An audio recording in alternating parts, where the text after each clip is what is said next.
All right, today we are diving deep into a company's strategic playbook. We're talking about a plan to absolutely dominate one of the hottest EV markets on the planet. I'm talking, of course, about Tata Motors and their master plan for India.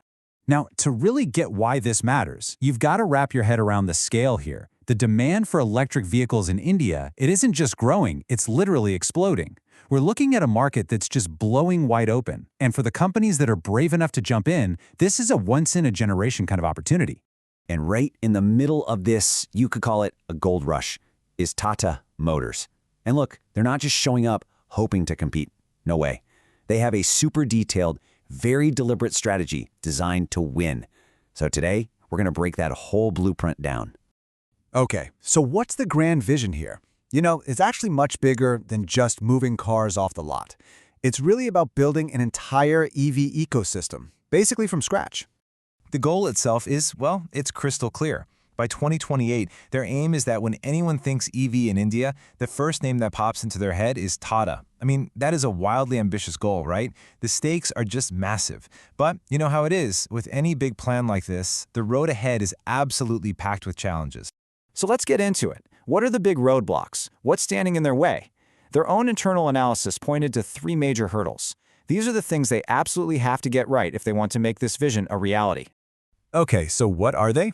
First up, they have to figure out the tricky world of local manufacturing rules. Second, their customer service experience. Yeah, it's got some problems that need fixing. And third, they've got to fight off a whole swarm of hungry competitors. So that first hurdle, it's a classic business school problem, a real strategic trade-off. On one hand, you can source your parts locally. That keeps the government happy, helps build up a domestic supply chain, but it's probably going to cost you more right at the start. Or you go with global suppliers to get the absolute best tech, but then you're vulnerable to all sorts of international trade headaches. It's a real tightrope they have to walk between cost, rules, and just control. And that brings us to what the report calls a critical weakness. Turns out, inconsistent after-sales service is a massive headache for their customers. And just think about it for a second, right?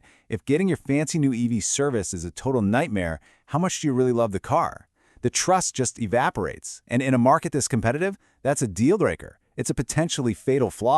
And speaking of competition, this market is fierce. It's not just the big established car companies that Tata has to keep an eye on. Oh no. There's this whole wave of fast, well-funded EV startups jumping into the fight, and every single one of them wants a slice of that very big, very lucrative pie.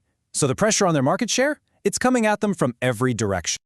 Okay, so the problems are pretty clear, right? They're big, and they're standing right in the way of that 2028 goal. So it all comes down to one question. What's the game plan? How are they going to tackle all this?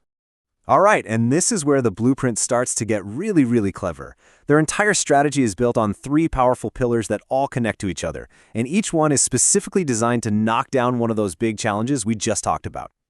Let's break it down. For that tricky supply chain problem, they're not picking one or the other, local or global. Instead, they're creating a hybrid model. To fix the service issues, they're going all in on a powerful digital dashboard. And to really win the hearts and minds of customers, they're planning a complete, top-to-bottom overhaul of the entire customer experience. So this digital operations dashboard, this is really the heart of their plan to fix things on the inside. The best way to think about it is like a central nervous system for the whole company. It's one single place where managers can see everything happening in real time. I mean, everything. From a battery shipment leaving a factory in one place to a live customer satisfaction score from a service center clear across the country. It's all about replacing I think with I know, because they'll have the hard data. And this quote here, it just perfectly sums up the thinking behind that third pillar. The whole strategy gets that the fight for the top spot isn't just about having the best horsepower or the longest range. It's about delivering a fantastic, smooth experience from the very first time someone visits their website all the way to a service appointment 5 years later. So that all sounds great in a presentation, right? But how does it actually turn into action? Well, the plan lays out a super detailed roadmap for the first year. This is where the theory stops and the real work begins, where the rubber meets the road. And they're not trying to do everything at once. The rollout is really methodical, broken down into phases. The first 3 months, that's all about locking in that perfect supply chain balance. Then, for the next 3 months, they'll focus on building and testing that digital dashboard prototype. After that, months 7 through 9 are dedicated to launching pilot programs for the new customer experience. And then in the final quarter, it's all about looking at the results, analyzing the data, and getting ready for the big full-scale rollout. And this right here is probably the most crucial part. This isn't just a wish list, it's a plan with hard measurable goals. Success isn't some fuzzy concept. For them, success looks like a 15% increase in local parts. It looks like getting data reports in less than an hour. And it looks like a 10-point jump in their Net Promoter Score, which, by the way, is a huge deal in an industry where customer loyalty is everything.